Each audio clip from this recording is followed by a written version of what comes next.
ఈ పార్టీకి, ఎందుకంటే ఈ పార్టీని ఒక పవిత్రమైన హృదయంతో స్థాపించినటువంటి ఈ పార్టీకి నిజంగా నన్ను రాష్ట్ర అధ్యక్షుడిగా చేయడం నా పూర్వజన్మ సుకృతంగా నేను భావిస్తున్నానని చెప్పేసి ఈ సందర్భంగా తెలియజేస్తున్నాను. అలాగే సోదరులారా, ఈరోజు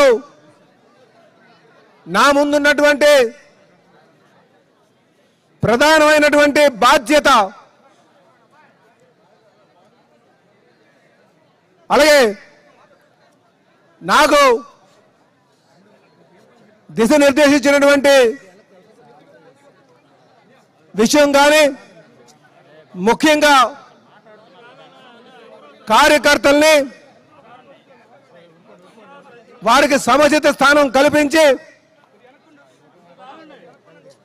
ముఖ్యంగా నామినేటెడ్ పదవుల ద్వారా ప్రభుత్వంతో భాగస్వాములు చేసి ముందుకు తీసుకెళ్లడమే నా ప్రధానమైనటువంటి బాధ్యతగా నేను మీకు ఈ సందర్భంగా తెలియజేస్తున్నా.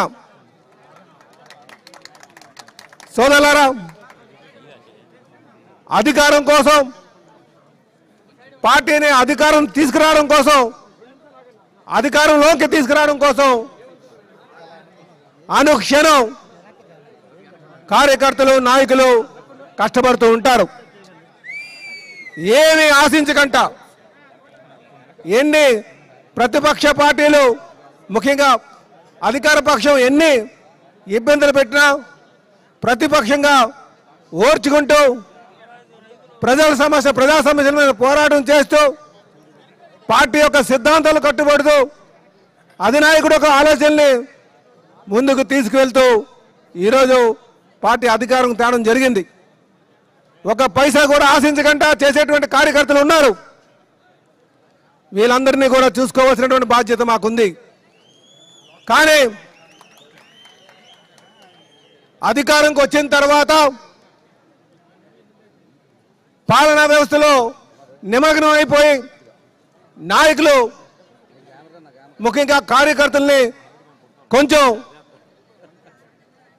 వారిని చిన్న చూపు చూస్తున్నారేమో అన్న ఒక ఆలోచన చాలా మందిలో ఉంది గత అనుభవాలు బట్టి. ఎందుకంటే మనం 2019లో చూసాం, అలాగే పార్టీ అధికారంలో ఉన్నప్పుడు ఏ విధంగా నాయకులు, కార్యకర్తలు పార్టీతో మమేకై ఉన్నారు అన్న విషయాన్ని చూసాం. అలాగే అధికారం లేనప్పుడు పార్టీని అధికారం తేవడానికి ఎంత కృషి చేశారో ఆ పరిస్థితులు కూడా చూసాం. కానీ ఈరోజు మనం అధికారంలో ఉన్నాం కనుక మళ్ళీ రాబోయే 5 సంవత్సరాలను కూడా పార్టీని, ప్రభుత్వాన్ని, నాయకుల్ని సమన్వయం చేసుకుంటూ మళ్ళీ 2029కి మళ్ళీ ఇదే మెజారిటీతో గెలిచేటట్టుగా తీసుకొస్తానని చెప్పేసి ఈ సందర్భంగా తెలియజేస్తున్నాం. ఈరోజు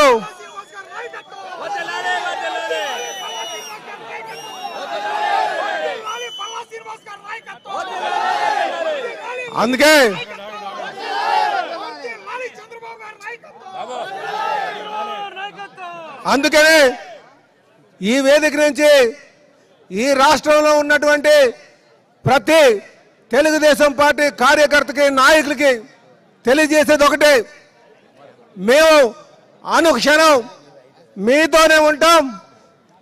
మీ భవిష్యత్తు మా బాధ్యతగా మీకు ఈ సందర్భంగా తెలియజేస్తున్నాం. ఈరోజు ఎంతో మంది కార్యకర్తలు ఈ రాష్ట్రం అభివృద్ధి చెందాలని,